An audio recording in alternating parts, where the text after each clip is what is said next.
Still not, there we go. Thanks, Jen. Okay, hello, good afternoon, everyone. This is the Senate Sexual Harassment Prevention Prevention Panel.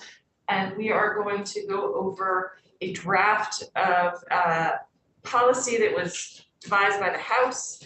And we're looking at their policy to see how we might need to change it for the Senate. So take it away, Damien.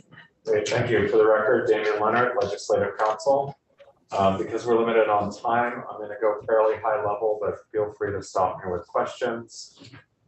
So the introductory language on page 1 is virtually identical to what's in your existing policy.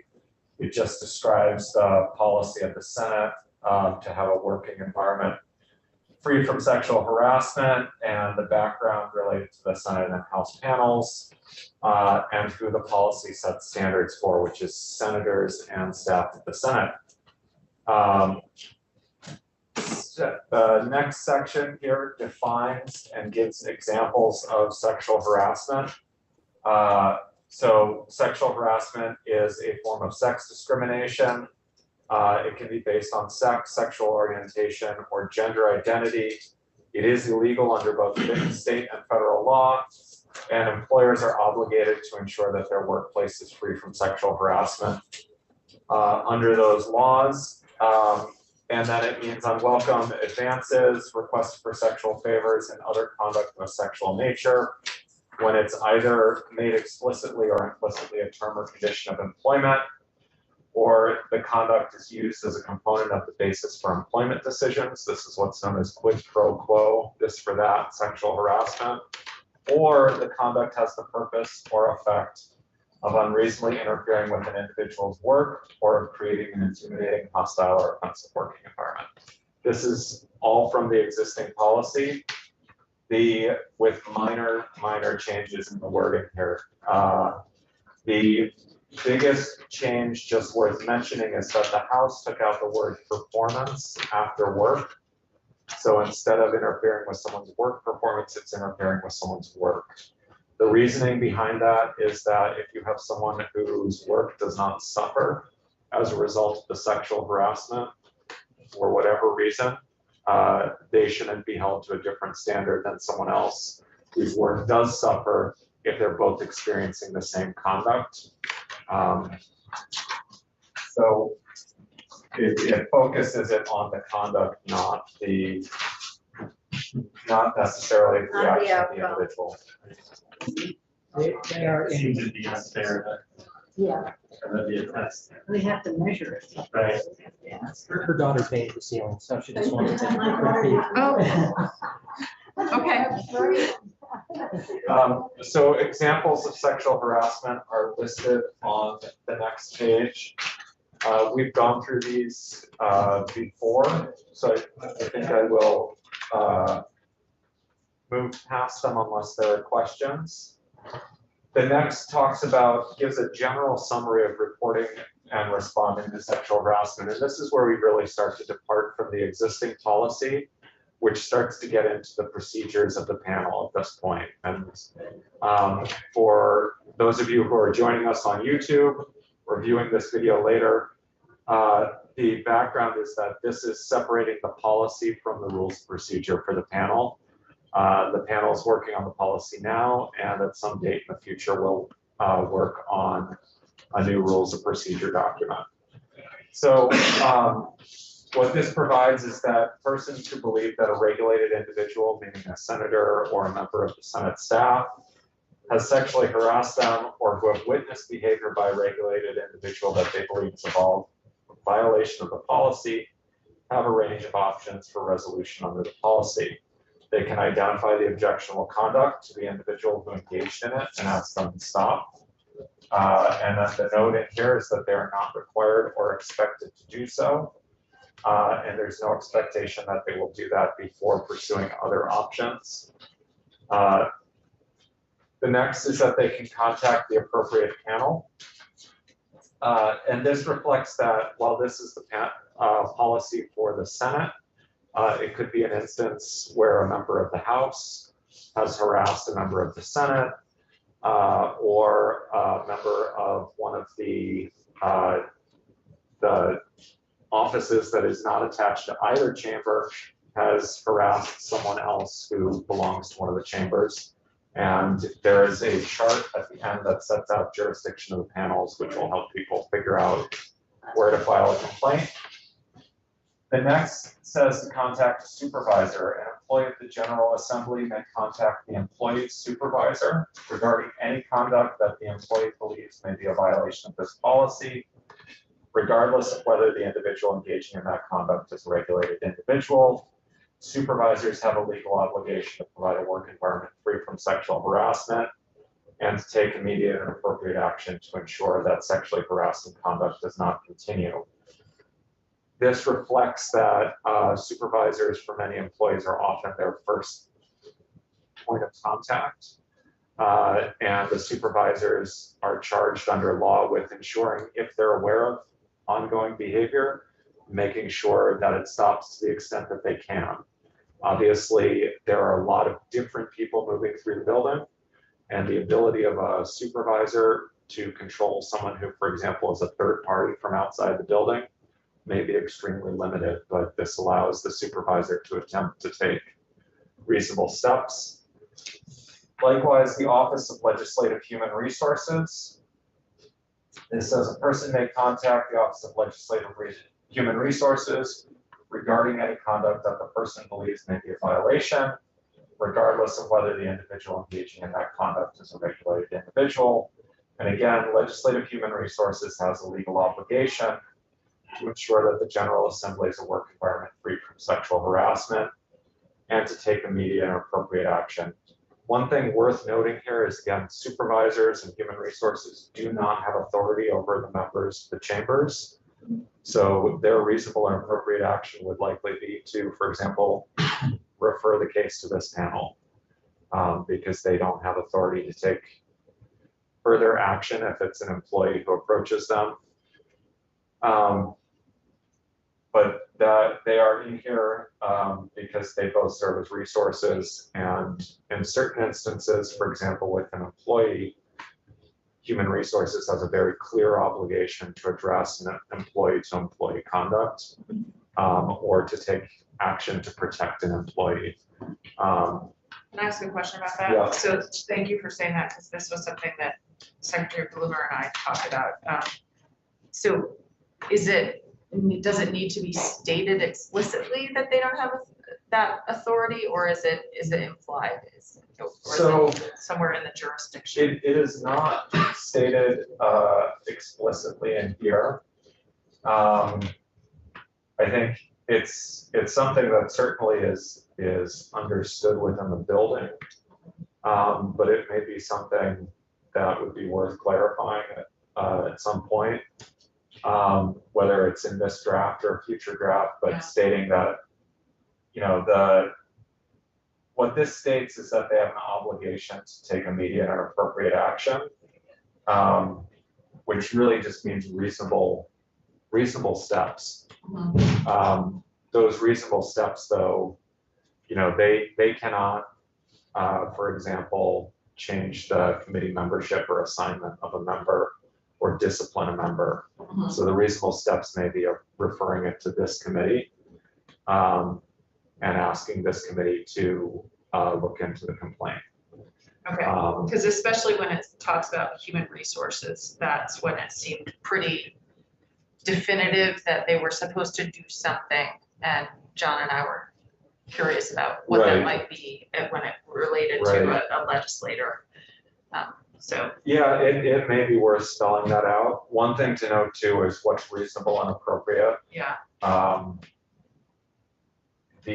Under each instance is going to vary depending on the nature of the conduct. For example, you may have an instance where the conduct,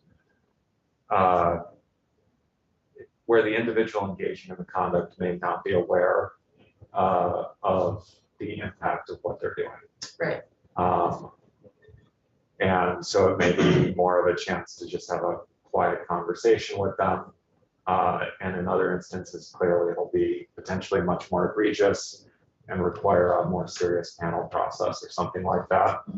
But that may be a helpful clarification to note that supervisors in the Office of Legislative Human Resources, it may include referring the case to the appropriate panel or something like that. I'm not sure the best way to word that. So the question is, obviously, human resources is very important in this area. Do they have training in the identification of and the interpretation of a complaint related to sexual harassment?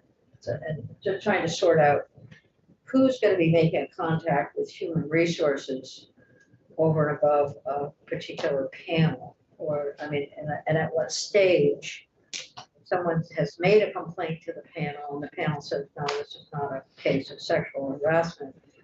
Is this something, would this be the next place that person might go? I mean, I'm trying to sort out the role that, how human resources got in here. So human resources got in here because this policy applies not only to members, but to staff working in the Senate. Human resources plays a role with them. It also plays a role with staff members who may work with members of the Senate, but not the Senate staff. They're protected under this policy. And human resources has an obligation to all of the employees under the law to ensure that.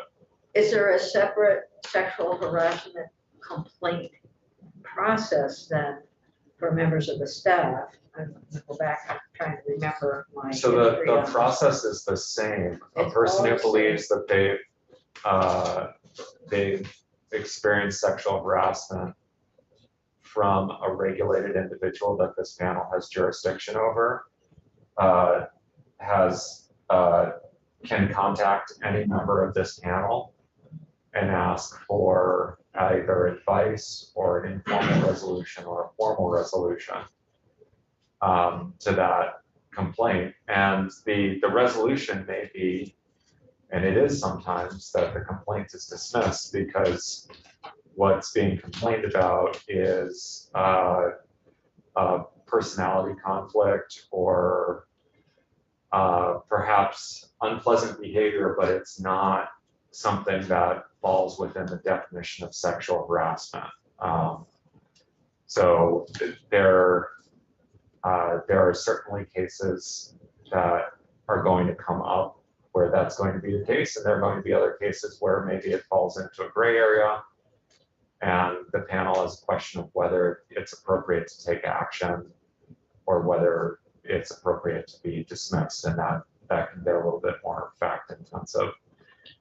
That said, the panels are not and really cannot be the only way for people to resolve things, because the potential then is that if a supervisor, say Jen, became aware that I was experiencing sexual harassment, but I was reluctant to go to the panel because I was experiencing it from a member, and I felt that going to a panel of members wasn't going to give me a fair chance.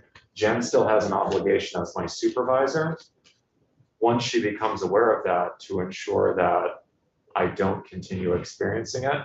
If she does nothing and then I sue, the institution is liable potentially for her failure to act. So that's why human resources and supervisors need to be in here. No, I agree with Yeah. that, but I guess the question would be, should we indicate here that upon receiving a complaint that the Office of Human Resources shall report to the panel?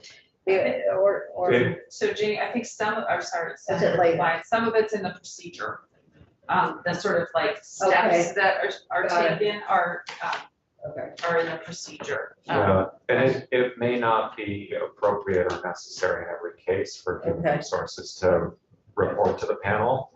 It may also, if human resources were required to report to the panel, you would still run into that same struggle with staff who are concerned about talking to the panel, but are trying to figure out how to resolve a situation. Sometimes the resolution can be an informal mediated conversation where Arlene, for example, would sit down with the two employees and mediate a conversation with them. And there's no need at that point for the panel to be involved unless, for example, the behavior continued and the individual brought a complaint, at which point it would make sense for the panel. But I think the supervisors and human resources both have an opportunity to resolve things when they're at an early stage before you've reached the serious or pervasive sort of conduct stage, through informal means with coaching, conversations, and that sort of thing, especially when you're not getting into, for example, disciplinary matters. And ultimately, the supervisors have disciplinary authority over their own employees. So the existing policy has the panels recommending discipline to the supervisors, but then it's ultimately up to the supervisor to determine how to discipline their employees. So again, if, for example, another employee in Ledge Council complained about me, Jen could handle that in-house and could discipline me appropriately for engaging in the misconduct without having to involve the panel. Just real quick. Yeah. So on the same area, I understand maybe the immediate and appropriate for reasonable. Is it legally required to have it say, ensure the sexual harassment conduct does not continue? I mean, it's sort of tagged on that they have to do something that stops it, and whether or not that changes from I just don't know what the legal standard on it, I mean, if that's required. So I think the legal standard is looking for prompt and reasonably appropriate action to address the behavior.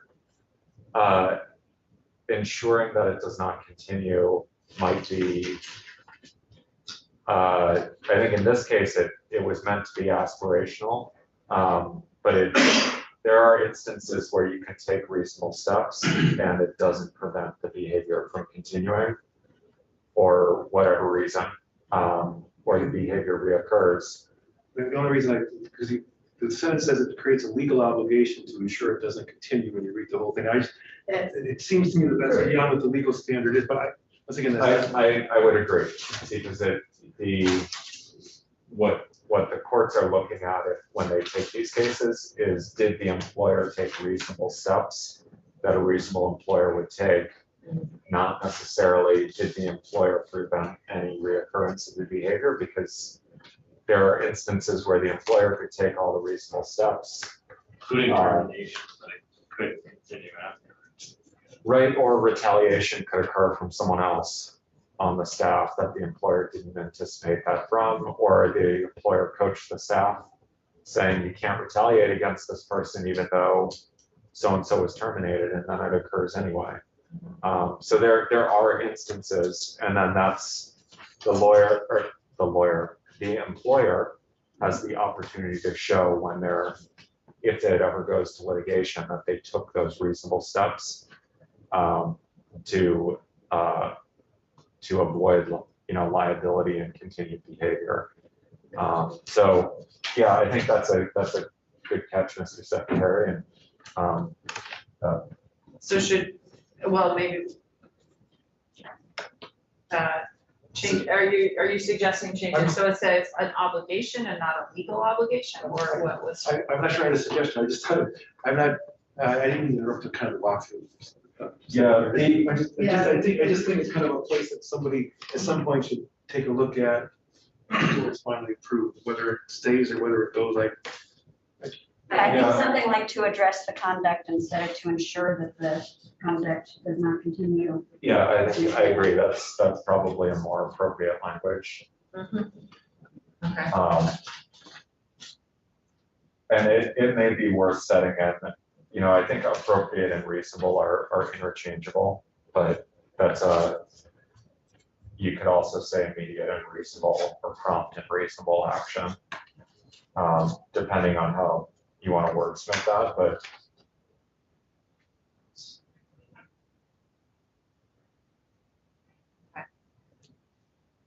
Otherwise, it looks like there's a real obligation. Legal.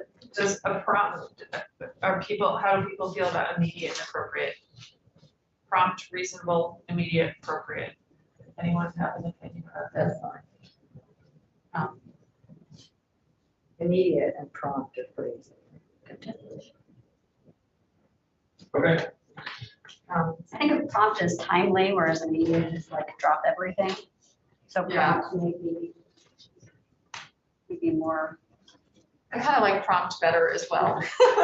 Yeah. But I wasn't sure. And similarly, reasonable.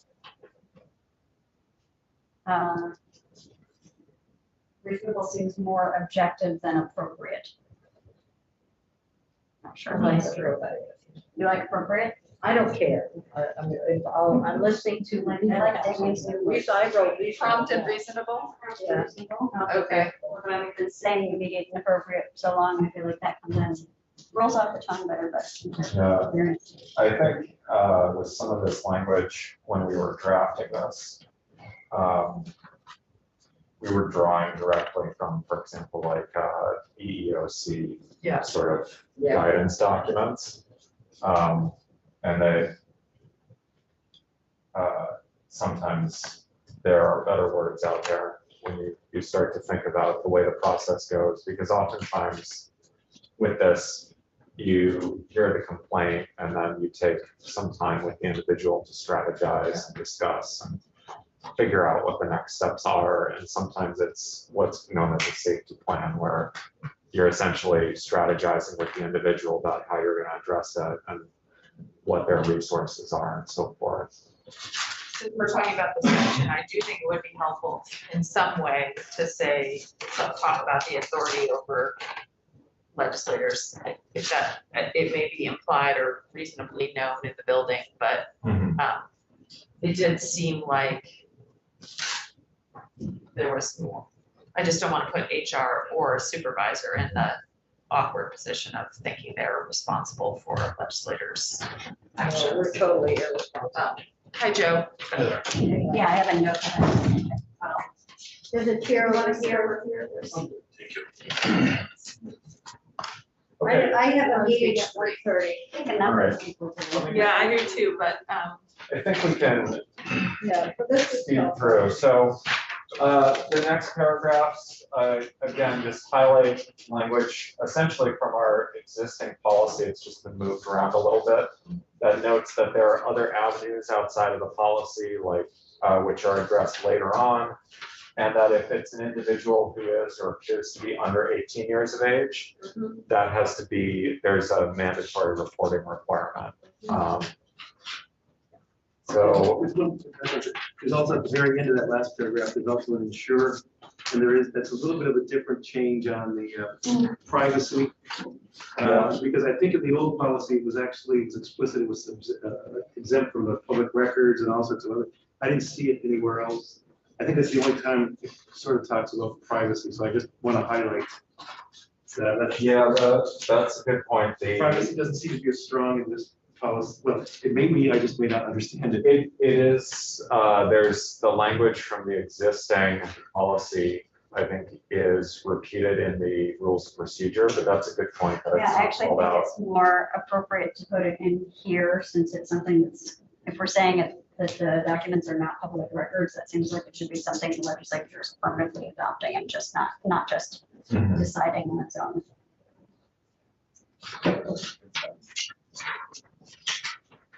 All right. Potential penalties for engaging in sexual harassment. This again follows language from the existing policy. It just highlights the potential penalties for purposes of senators. It says the panel shall impose or recommend corrective action pursuant to applicable policies in the Senate rules, and I would defer to your Senate secretary about whether that sentence needs tweaking. I don't know what Senate procedures are for disciplining members, so, and how that works, so that would be Right, whether in it's- general, it seemed like to me, like it still worked when I was just looking at it briefly this morning, because some of the action the panel could impose, like counseling, requiring counseling or training, whereas the other provisions, removal from a committee, committee leadership, censure or expulsion, I think would need to go in accordance with the Senate rules, however those describe those activities. Yeah, Can I ask you something quick? I mean, 'cause I understand, what happens if they impose counseling and the person says no?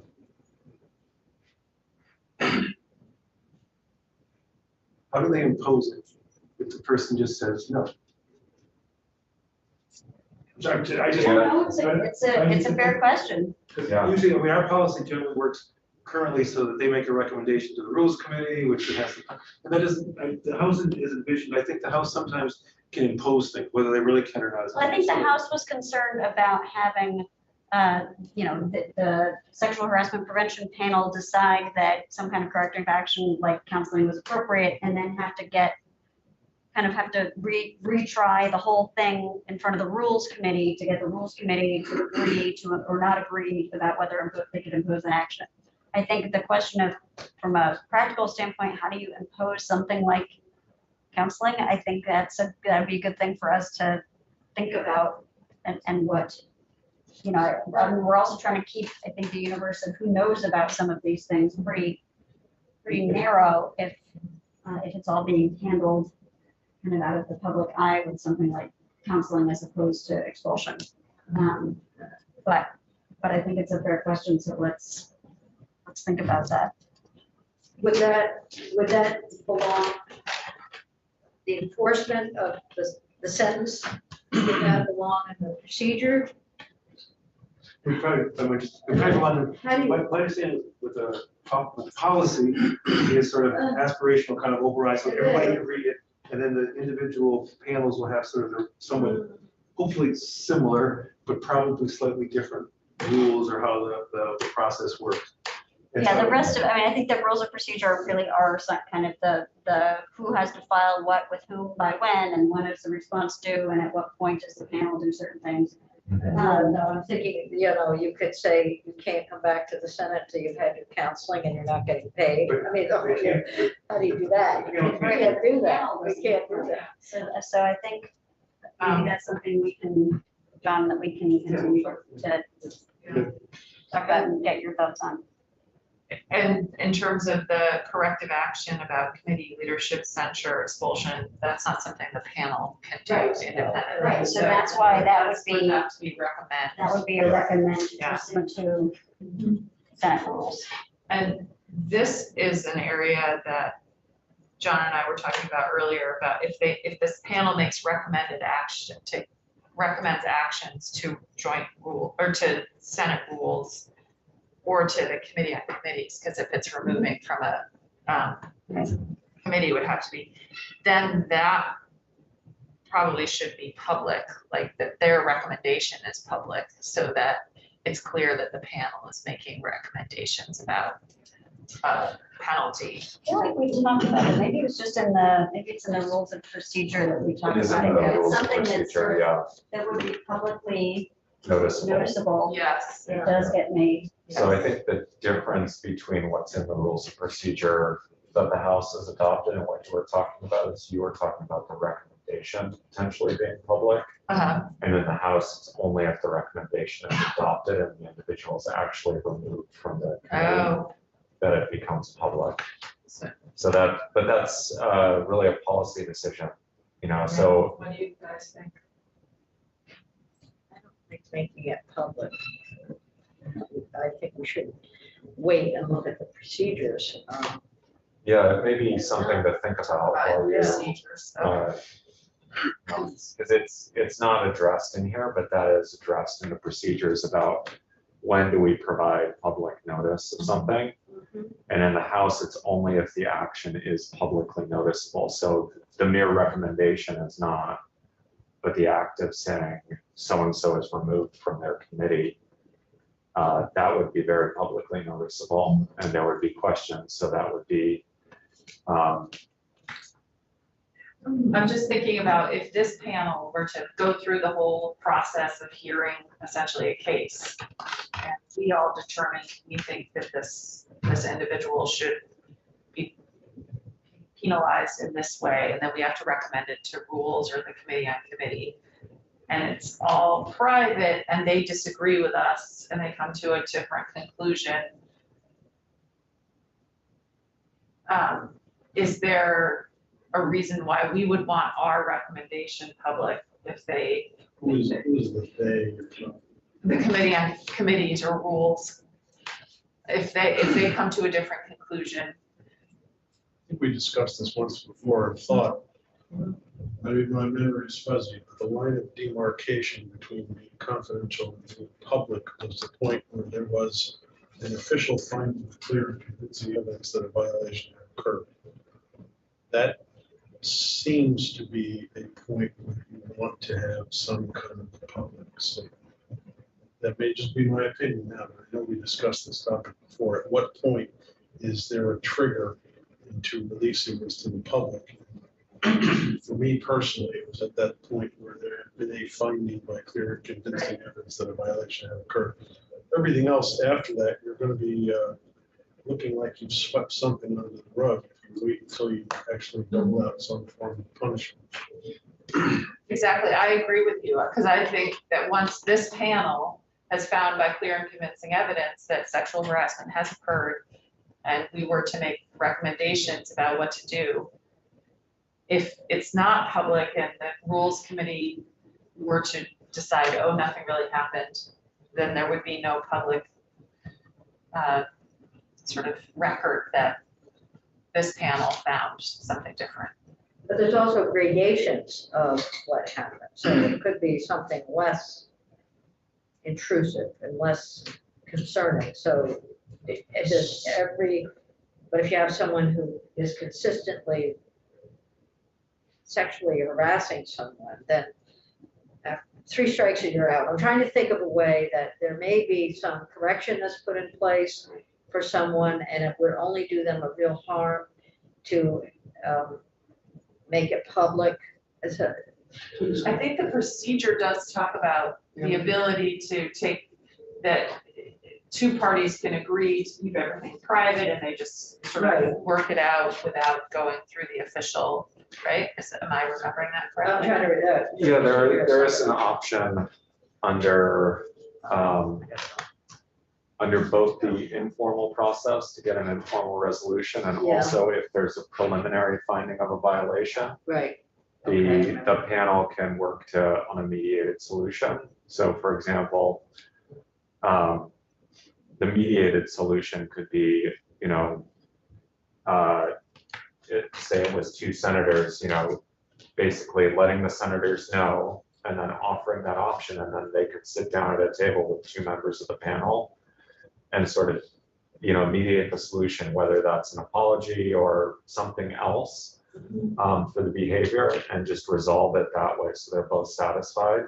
You don't always have to go to the formal hearing with penalty imposed. Right. Because hopefully in most instances, the behavior will be minor violations rather than a major violation, which is where the formal hearing really becomes most necessary. I don't know what phraseology is, Senator, but it might be the difference between a disciplined and a non-disciplined solution. Yes. And that may not be the right word, but anytime you're being disciplined, I think you have to refer to the rules committee, and the body as a whole somebody else has to take a step. Right. And it could very well be that anytime there's a discipline recommended, it becomes public.